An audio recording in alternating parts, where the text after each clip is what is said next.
Started.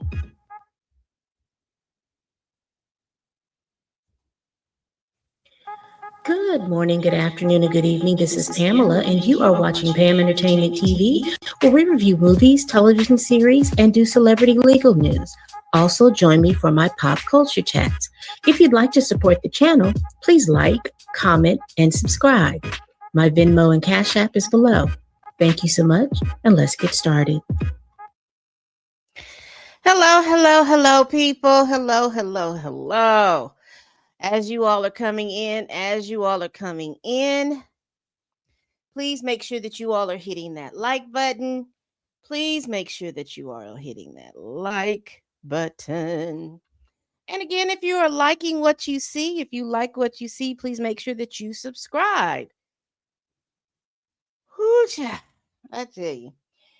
We're going to be on here for a time, but we're not going to be on here for a long time. I just want to kind of go over some information that I had seen and I thought I would share because, child, everything is a mess. Let's see. Let's get to the next portion of the slide. So we're going to be talking about today. Pam Bondi is trying to take elections oversights from the state. Now, what am I talking about here? So we have seen a lot of different things go on, probably in the last couple of years. When I would go back to when Biden and Trump were running for election, and then Biden won the election. And you remember how Trump responded. Then we had January 6th, and we had a whole big old melee and stuff like that.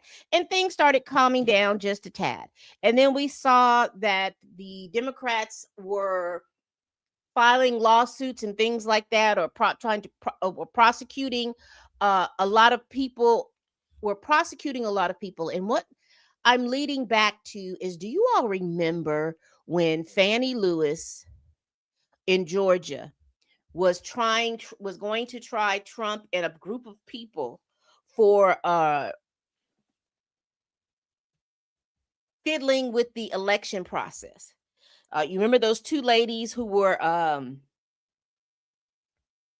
poll workers, and this two black ladies that were poll workers, and this other black lady came and told them that they were supposed to give her information or do something. I can't remember the specifics of it, but you all remember that she came down there and fiddled with those poll workers.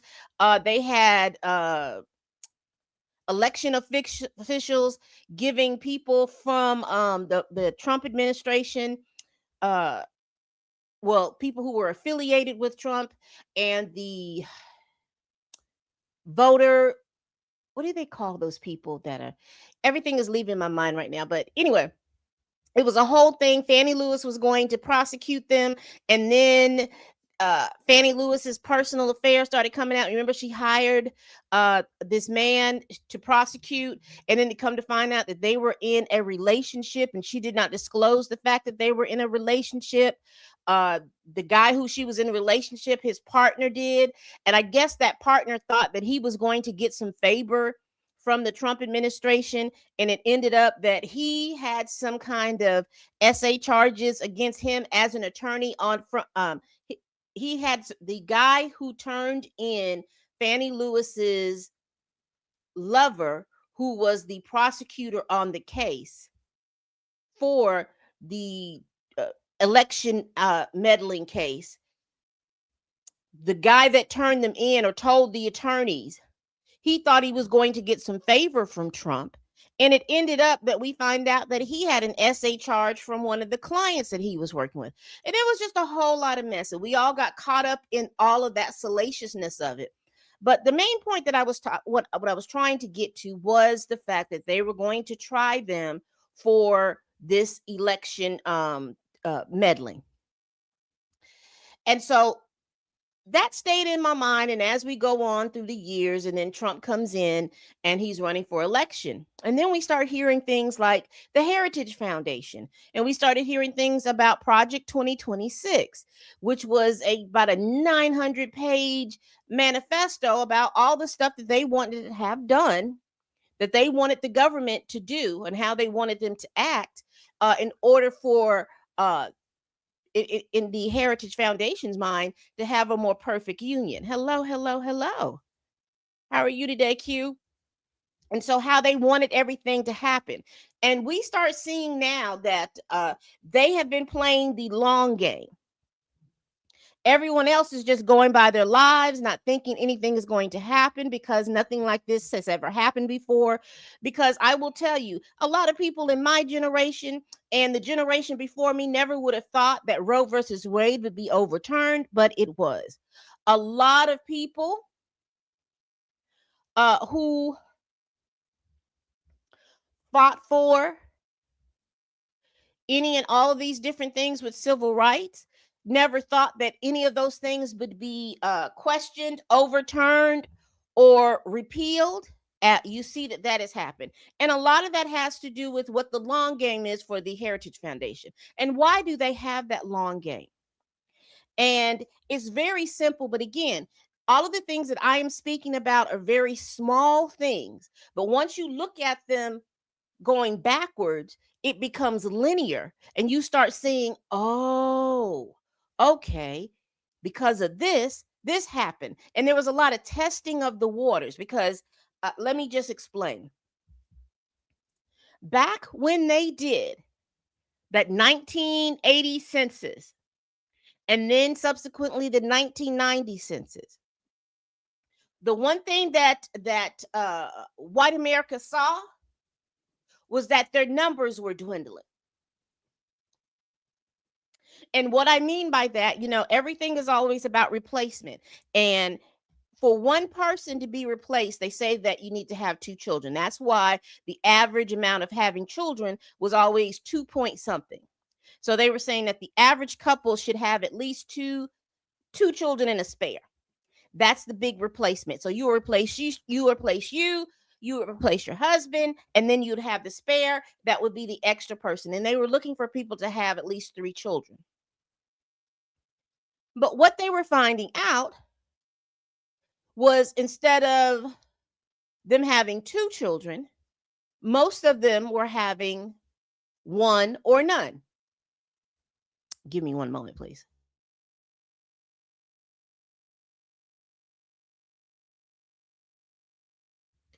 Child, it's cold where I'm at. It's probably cold where everybody else is at. And you all make sure that you all are staying safe. We didn't get any of that ice or anything like that. But right now, it's cold. My nose is running. So every time you might hear me excuse myself because I got to go blow my nose, child. But anyway, they saw that their numbers were dwindling. And so not only were they not replacing, but there were a lot of different behaviors that they were looking at that they did not like.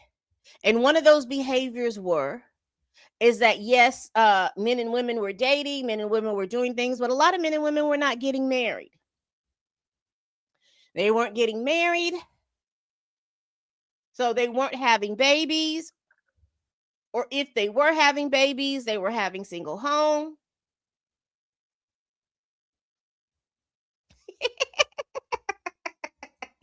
Q, I'm not going to play with you today.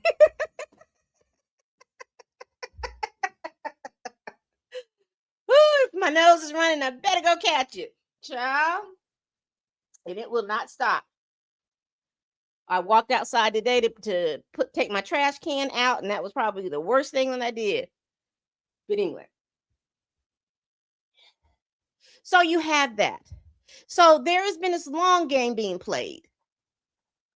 This truly long game about particularly Christian nationalists wanting to take control of the country. And everyone laughs it off because, again, people look at certain populations. Well, I'll just put it to you. Democrats look at Republicans as being slow, stupid, and not having any kind of sense. Democrats look at themselves as having the moral high ground. Republicans look at Democrats saying that they're too free willing. They're not serious about anything, and they want all this peace and love and want to be able to. They want a welfare state and all this other stuff. So I'm just bringing it forward. Challenges to Roe versus Wade has been going on forever, and it was going on forever. Challenges to affirmative action have gone on forever. All right. So what was different? What has happened? Because what they started doing is that the Republican Party, the Heritage Foundation, whoever it is, all right, they've been quietly going to court with these different things and losing, and then learning from the losses and coming back.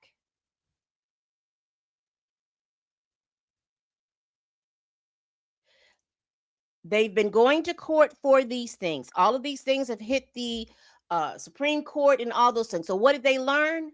They learned that there's too many liberal judges in the Supreme Court. So what's got to happen? We know now that there are several judges on the Supreme Court that are older than 70 years old. And I'm talking, we're going backwards now. Remember, I went from the 80s, we're into the 90s, going into 2000. If when they retire, we need to make sure that we have a Republican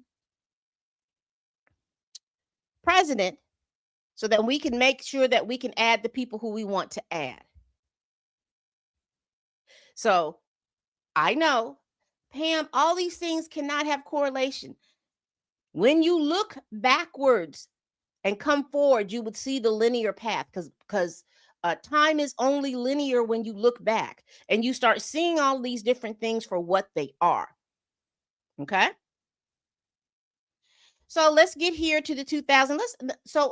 Let's get to where we are right now. Let's talk about Project 2026 and let's talk about what Pam Bondi is doing and why she's trying to take the election oversight from the states. Because we all know that elections are functions of the state. It is the state's responsibility to do the election process. That's why you have to register in each state, that whatever state you live in, you have to register in that state. It's not what that I can live in Oklahoma and I can vote for stuff in Alabama. Can't do that. You have to live in the state that you're voting for. That's why the ballots are the way they are. They have all the, you vote for your governor, your lieutenant governor, and all the different all the different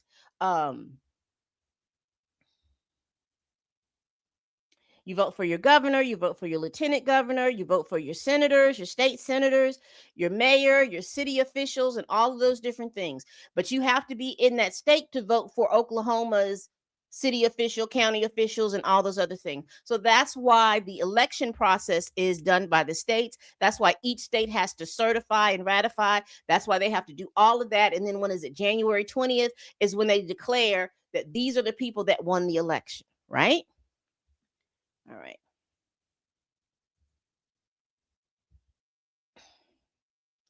And so here we are now, go with all the things that are going on. And this is what the world is focused on. You had Don Lemon was arrested today. You had Renee Nicole Good, who and Alex Preddy, who was pruned from the timeline with ICE. We have immigration running around here doing a lot of different stuff. ICE running around here picking up people and all this stuff, because this is what we're focused on. This is what we're focused on. Now, we're not focused on the other man that was killed, Keith or Kevin Porter. We're not focused on him. We're not focused on the repealing of Roe versus Wade. We're not talking about how DEI and affirmative action is being rolled back. We're not focused on how bad the employment rates are going up. We're not focused on high prices, food, gas, and all that other stuff.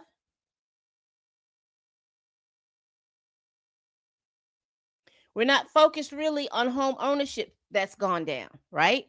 See, we remain focusing on these salacious thing. And yes, I did see. I also did a little short about. I read his statement when he came out. But these are the things that we're focused on. We're focused on immigration. We're focused on immigrants. We're focused on all of these little different things as an American society. This is what's keeping us watching the news and all of this other stuff. All of these think pieces that are going on here, either on YouTube, TikTok, Twitter, Blue Sky, Threads, wherever it is that you all congregate. So these are the think pieces that they're talking about. Do you guys know that Pam Bondi asking I want you to listen to her because this is what made me start this video, because I was not aware until I was aware. Let her say what she's going to say, and then we're going to come back and we're going to talk about it. and tying, um, asking Minnesota for their voter rolls and their driver's license and their social security numbers and tying ICE to it breaks the First, the Fourth, the 10th, and the 14th Amendment. That's coercive. All right. You heard what she said. Asking the governor for Minnesota's voters' rights is violating a few laws. And let me tell you what she's talking about. Let me move from here real quick. Let me share this screen. You remember I did a video where I showed that the Pam Bondi wrote a letter to the state of Minnesota asking him to kind of calm the people down, so there won't be any more prunings from the timeline and all of this stuff. But she outlined a lot of different things. And at the bottom of this letter, these are the things that she outlined. And let's go back over this. She says, you and your office must restore the rule of law, support ICE officers, and bring an end to the chaos in Minnesota. Fortunately, there are common sense solutions to these problems that I hope we can accomplish together. She asked for him to share all the Minnesota records on Medicaid, food stamps, food and nutritional service programs, SNAP, with the federal government. And you remember I told you the thing, I find this one to be suspicious because of the fact that they should have that information. Because you can't get on these federal rolls and get on these federal things unless you have your name, your information, because they're going to put that money out, right? And you say, well, Pam, if the states are administering it, the federal government may or may not have that. The federal government's job that's written in all of these programs is that they have to come down and do an audit.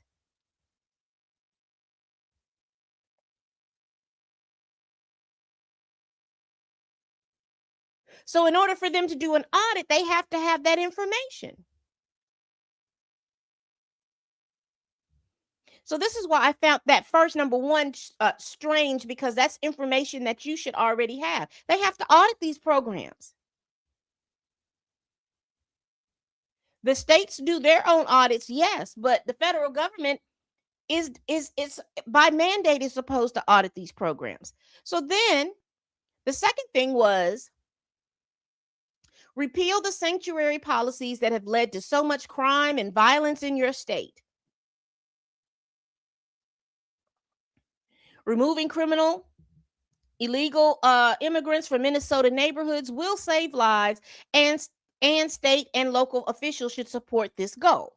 All detention facilities in your state should cooperate fully with ICE, honor immigration detainers, and permit ICE to interview detainees in custody to determine immigration status. Now, what I understand, and you all let me know if that's the way it is that the states do not do immigration nothing.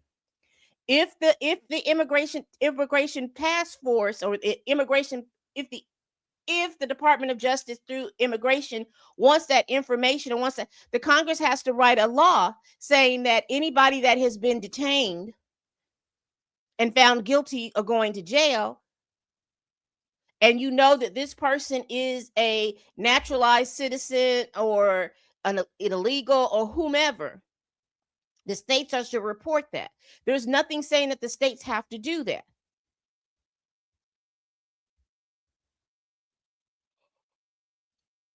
And so ICE walking into facilities demanding information, well, they don't really have the right to do that. That is my understanding.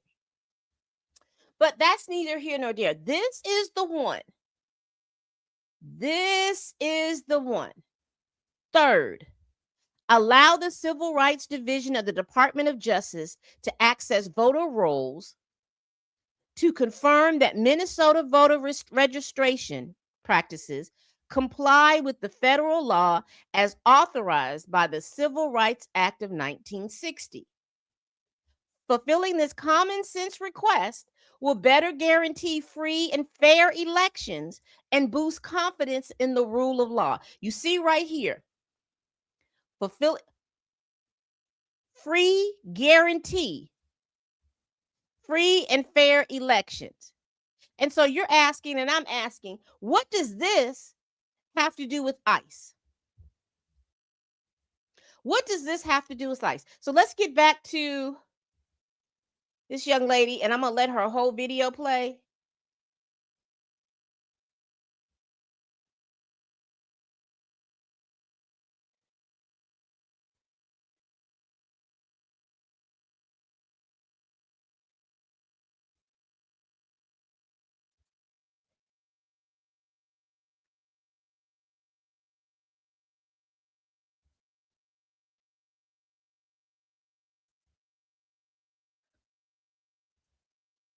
Let me let her play over again.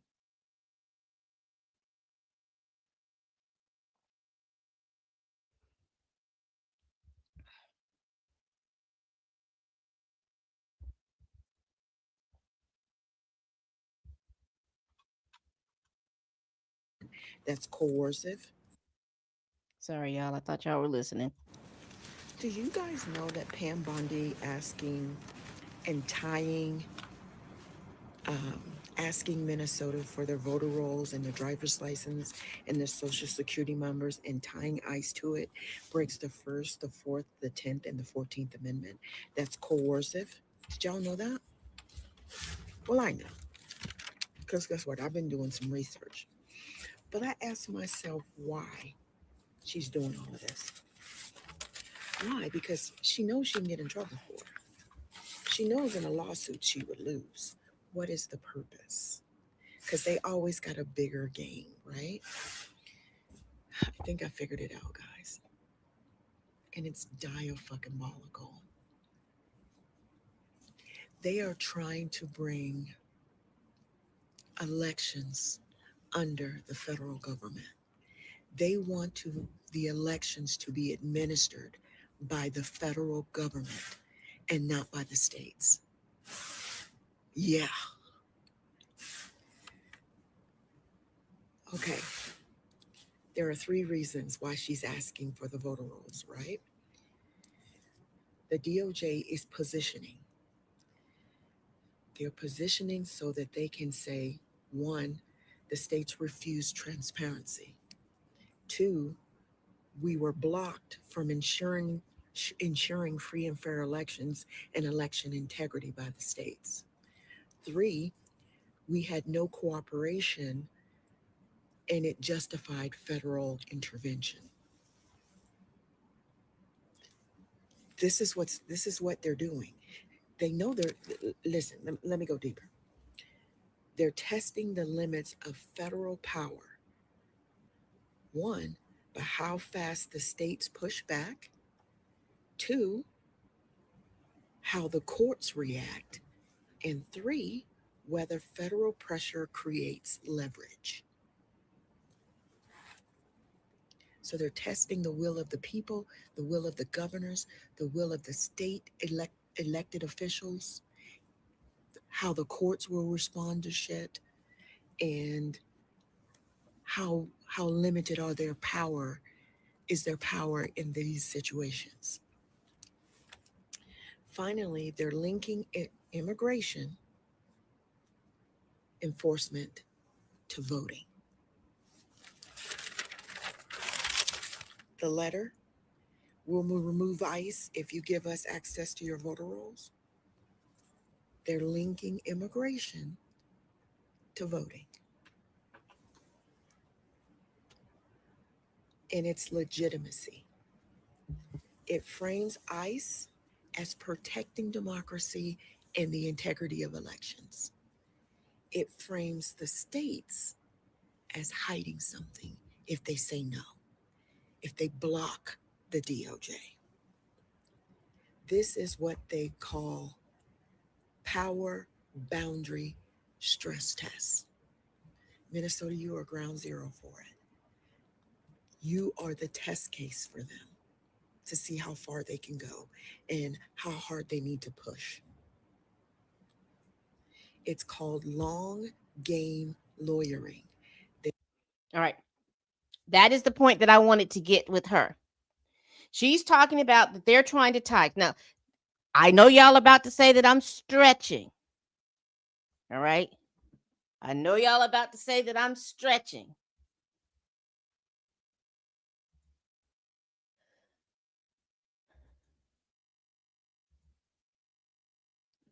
I know y'all about to say that I'm stretching. But let me stretch. Because again, let me show you this letter.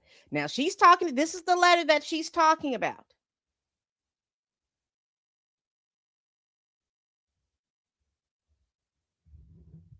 You and your office must restore the rule of law, support ICE officer, and bring an end to the chaos in Minnesota.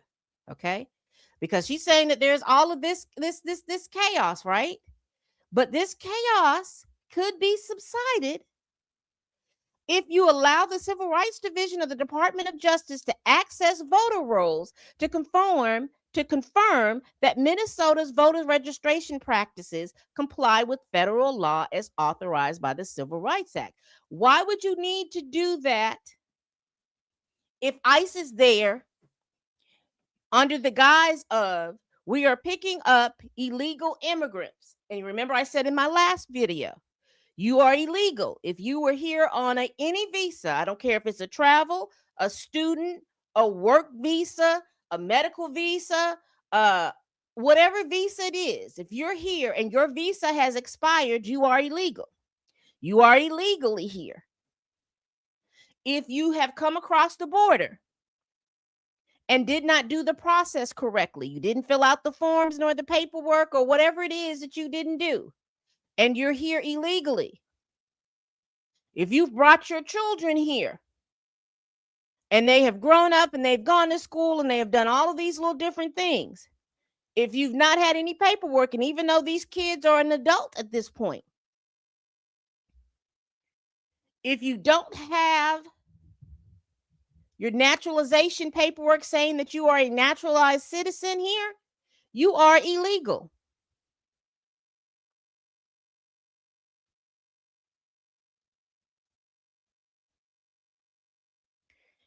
Why are they tying that in with voter registration? Why are they tying that in to see the rolls of the voter registration? Has there been massive voter registration fraud in Minnesota?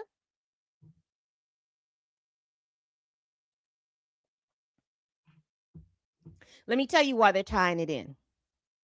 And I'm gonna go off camera, so just you'll still hear me talking. I'm gonna tell you why they're tying it in. They're tying it in because there's been so much fraud uncovered and people have been arrested and tried for fraud in Minnesota. They are linking it, saying, hey, if you all are defrauding the federal government out of money,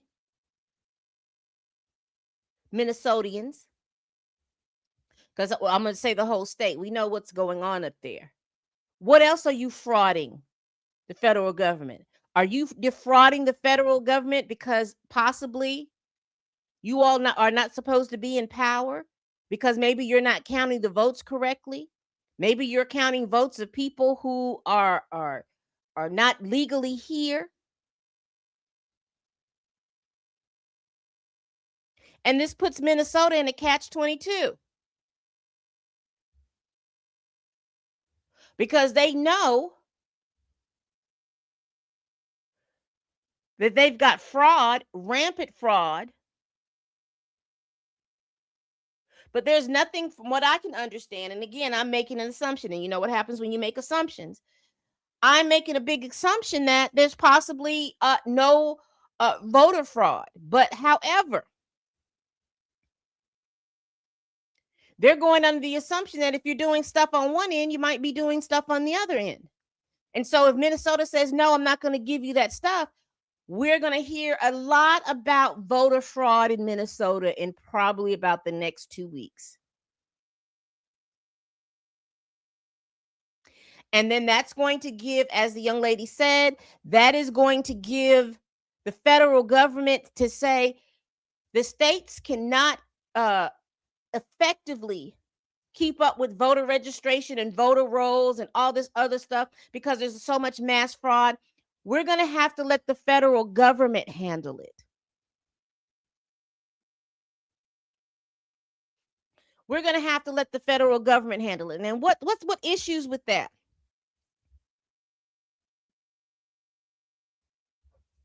Because if the federal government is handling it, they'll try to suspend voting. They'll try to do all of these little different things.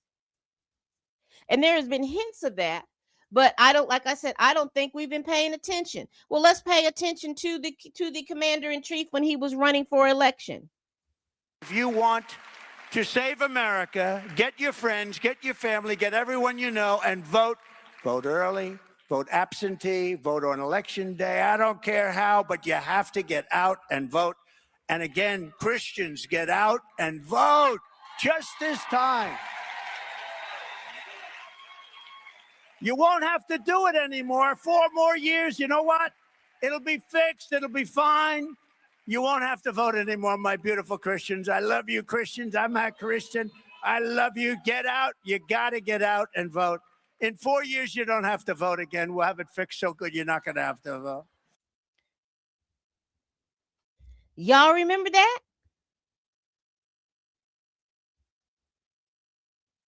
And I remember a lot of the pundits were so busy wanting to call him senile and a bird brain and all of this other stuff. But he told them, he's telling you quickly what he's trying to do. But again, y'all don't believe what he says. He's told you. They are rigging it up so that no one has to ever vote again.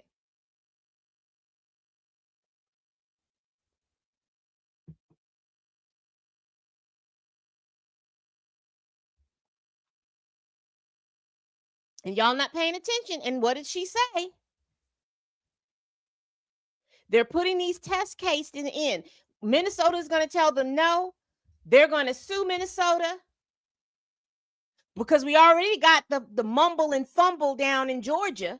And I heard that they just raided Georgia to get their voters things. And they're using the fact that Georgia mumbled and fumbled, Fannie and her love life, mumbled and fumbled that case. We never got to the case because of that extra marital stuff that was going on with Fannie and the man.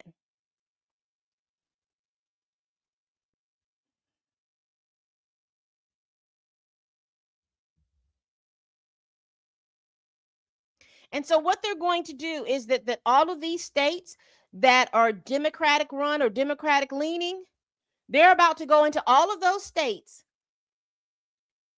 and do the same thing. This is why you see ICE being positioned the way that they're positioned.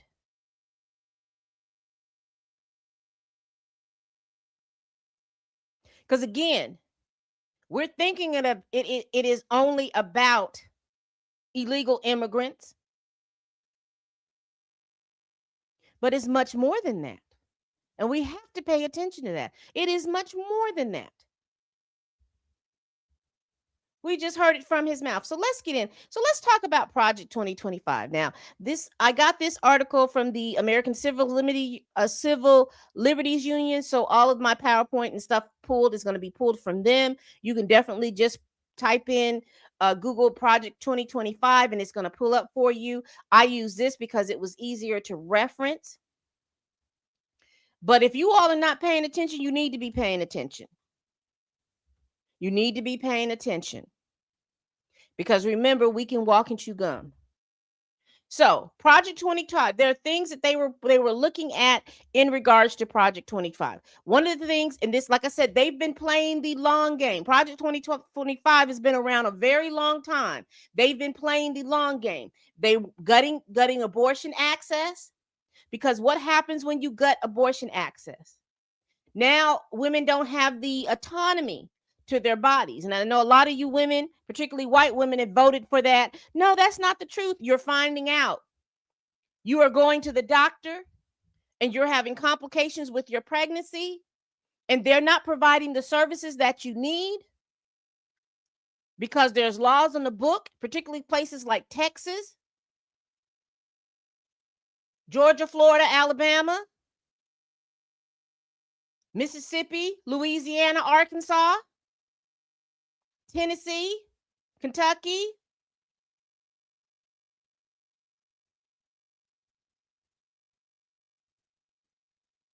North Dakota, South Dakota, Montana, Utah.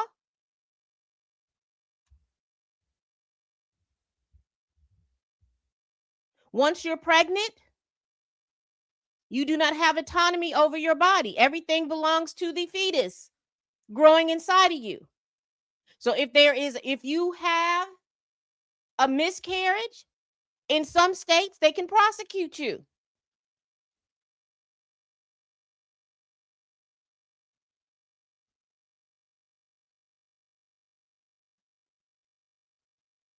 You no longer have as much access to health care with a lot of people with the subsidies, and also with some of the pullbacks on Medicaid, and some states not even accepting certain types of Medicaid. So if you go in, you have a pregnancy, and you're in your 9th month, and there are complications, doctors are not going to treat you because they don't want to go to jail. Hospitals literally have boards that are sitting down with a whole bunch of lawyers, and the lawyers are telling them, oh, look, you don't do anything. Wait till she goes into sepsis. That's the only time. If there's a heartbeat and she's in sepsis, well, there's nothing you can do until there is no heartbeat. So what's happening to those women? Being pruned from the timeline because no one is wanting to provide the services.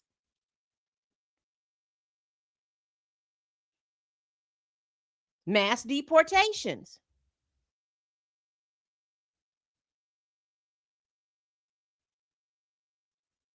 We see that now. We see a lot of people, and I don't really know the numbers exactly, but from what I'm hearing, we've had a lot of people who have self-deported. Millions of people who have self-deported. And then you have immigration supposedly going after illegal immigrants, but that's not what we're seeing.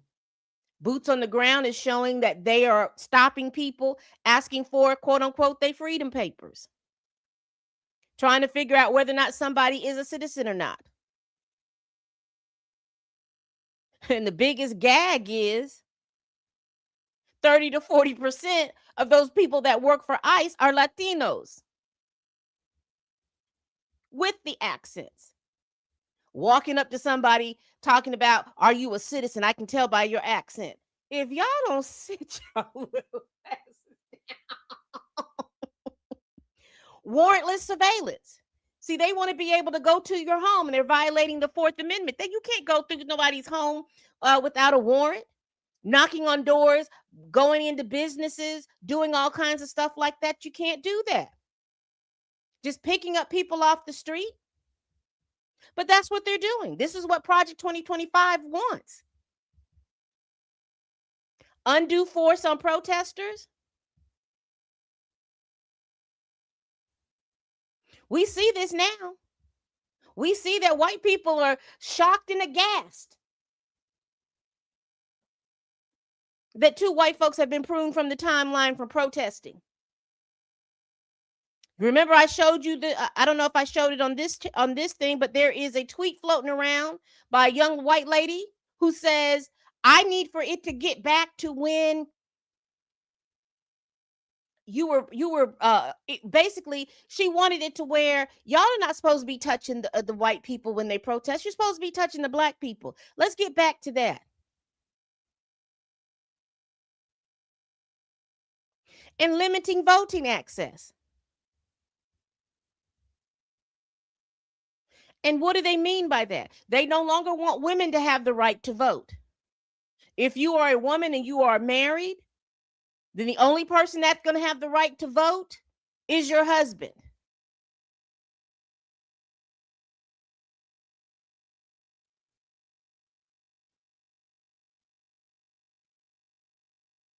And these are some of the tenets of Project 2025. Hold on.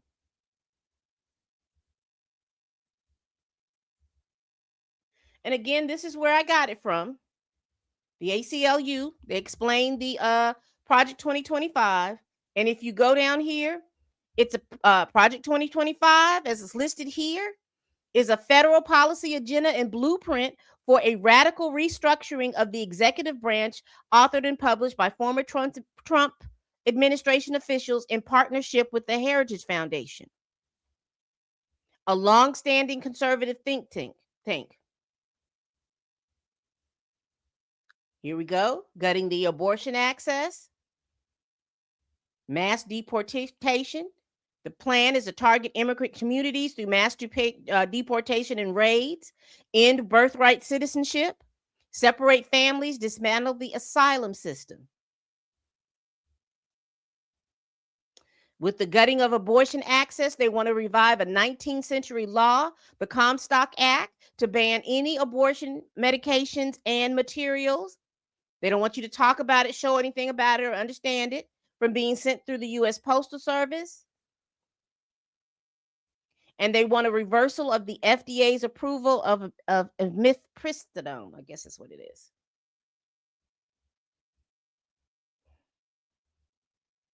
Warrantless surveillance. They want to exploit the executive branch's vast, unprecedented power to spy on Americans. You remember back when Obama was president, WikiLeaks and all that other stuff, when they exposed how the American government has been spying on folks? And then they want to act like they can't find people when you've got satellites that can look in someone's backyard and tell whether or not that they are growing dandelions or marigolds. Dismantle guardrails that prevent the president from abusing the executive branch's power. I.e., they want a dictator, and they want to be able to control that dictator. Unleashing undue force on protesters. They want to violate the First Amendment to target violate the First Amendment to target journalists and protesters. They don't want you to write about what the government is doing, and they don't want you to march behind what the government is doing. They want to dismantle the guardrails that prevent the president from abusing power. So if they want to give him carte blanche. So if you're marching and you're doing, the president can say, shh, pew pew them all. And they will, and they'll be within their rights. That's why when we were talking about qualified immunity, everybody was, no, that's not right. They shouldn't do that. Well, limiting voting access, abuse executive powers to interfere with our elections by criminalizing the voting process and damage fair representation.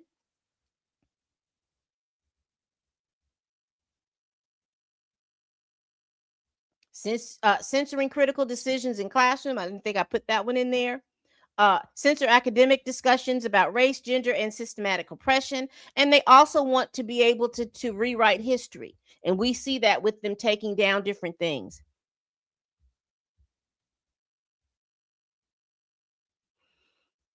They want to do away with the Department of Education. And you see that they reclassified certain degrees not to be professional. And this is the one that I was reading. Then they snuck. They didn't give it much precedence, but they're saying that they're rolling back trans rights. They said remove federal non-discrimination protections, mandate discrimination against LGBTQ people by the federal government, exclude trans people from serving in the military, permit faith-based faith-based taxpayer-funded contracts to exclude trans people,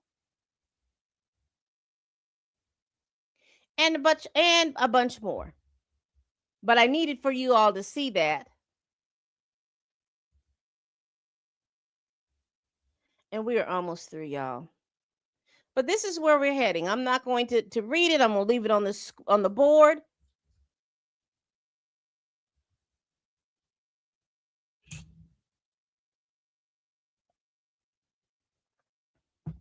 Give you all a little time to read that.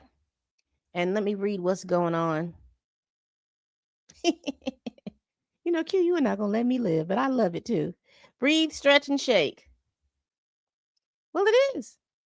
Yeah, this really is a thing for us, the viewers, the people, the citizens. We are messing around. We're going to FAFO if we don't sit down and figure out what we're going to do. I heard she bought one of those gold things. You know what's interesting about that? Now, Nikki has sat out here and she has allowed her SA registering husband to beat up on folks while she was on tour. He's the person that the husband beat up sued and was awarded so much money. And it's been probably for the past 6 weeks that I've been hearing about it, that she's been doing everything she could to not pay $500K. The man even basically petitioned the court to have her sell her $20 million home so that she could pay that bill. But then quietly, unassumingly, the bill gets paid.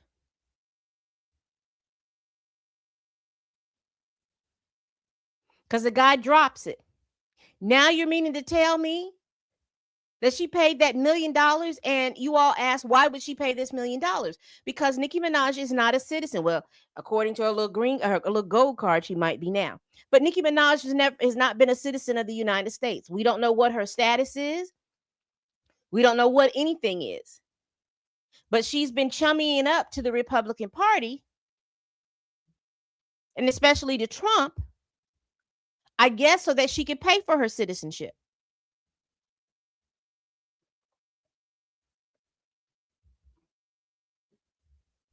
Is that why she married that man? So that she could stay in the country?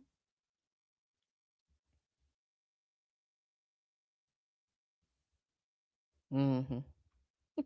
That's what they want you to do. Just sit down and shut up.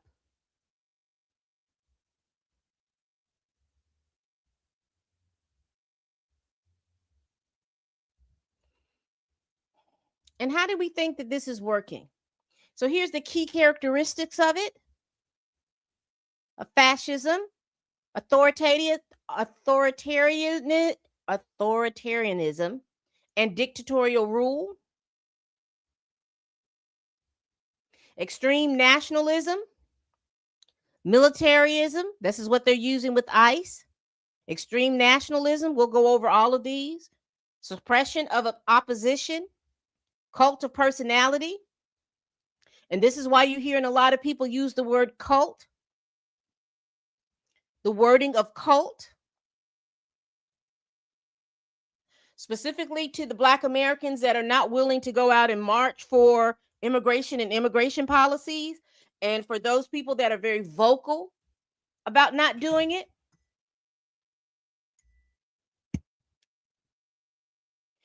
Economic and social regimentation,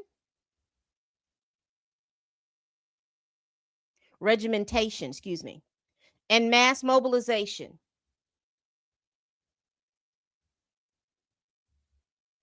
So how does that look? So I just did a quick little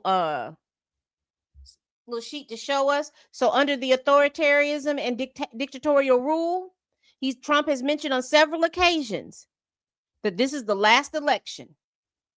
If you vote for me now, you'll never have to vote again. Extreme nationalism. We see that with Christian nationalism. It is being pushed as paramount. And all the ideologies up under that. Militarism. We see that ICE has the largest budget that's being pushed on. They're being pushed on the populace as the leading law enforcement agency. They have the big budget, and they're out here being able to violate people's civil rights and violate the rights given to people under the first, second, third, fourth, fifth, sixth, seventh, eighth, and ninth, 10th Amendment.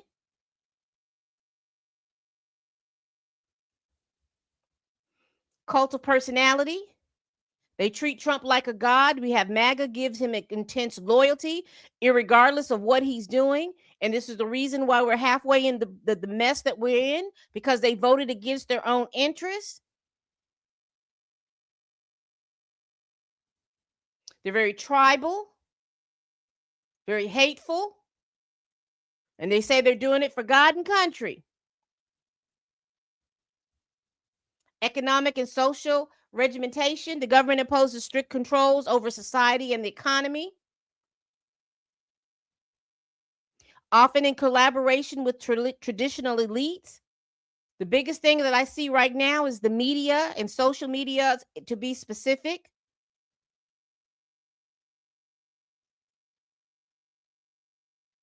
You see what's happening there. Also with the censorship, we have the mass mobilization, activate and energize public participation. You know, you got a lot of people, you know, it was this big thing when Charlie Kirk was pruned from the timeline. They were mobilizing and massing. You got Turning Point, who acts like an arm of the government, who is having people to come and register with them.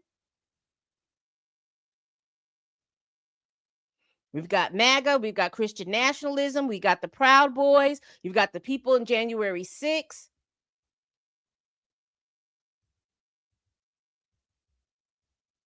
See, the game is not being played like they want the game to be played.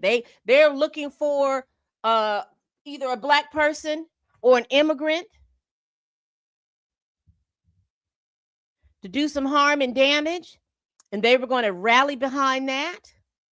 Because you remember, and you remember how big, I think it was last summer or first part of the fall, when the guy they were really pushing the young immigrant woman that was pruned from the timeline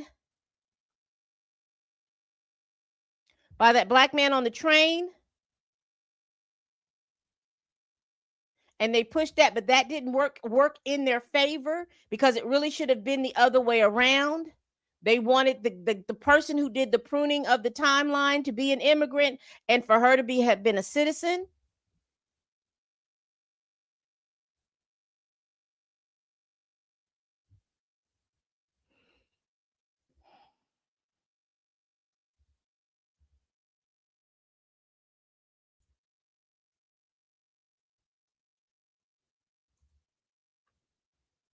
Yeah, it's a lot. It's a lot. And we are FAFO. We're messing around, and we about to find out. Now,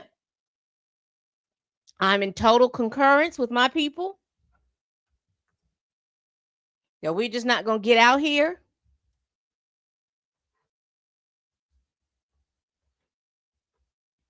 because, you know, they love to try out new things on us. Robots that have BOMBs, new and improved water cannons and water hoses, rubber bullets that can do maximum damage. Because I've seen them put out eyes. Some guy before up there, I think it was either in Seattle or it was in Minnesota. I'm not sure, but I just saw him on television, where he no longer has vision in one of his eyes because he got popped in the eye at close range with a rubber bullet. And then you have these officers, again, remember where they're coming from, Proud Boys or whatever, extreme MAGAs, and they're not being trained appropriately to de-escalate nothing. They're the ones escalating.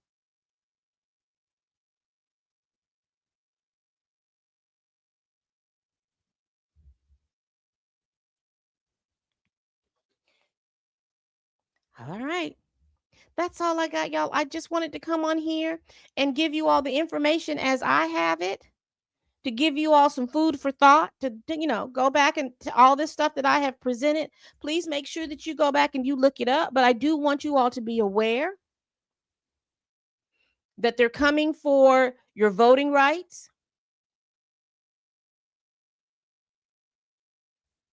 They're coming for the birthright citizenship.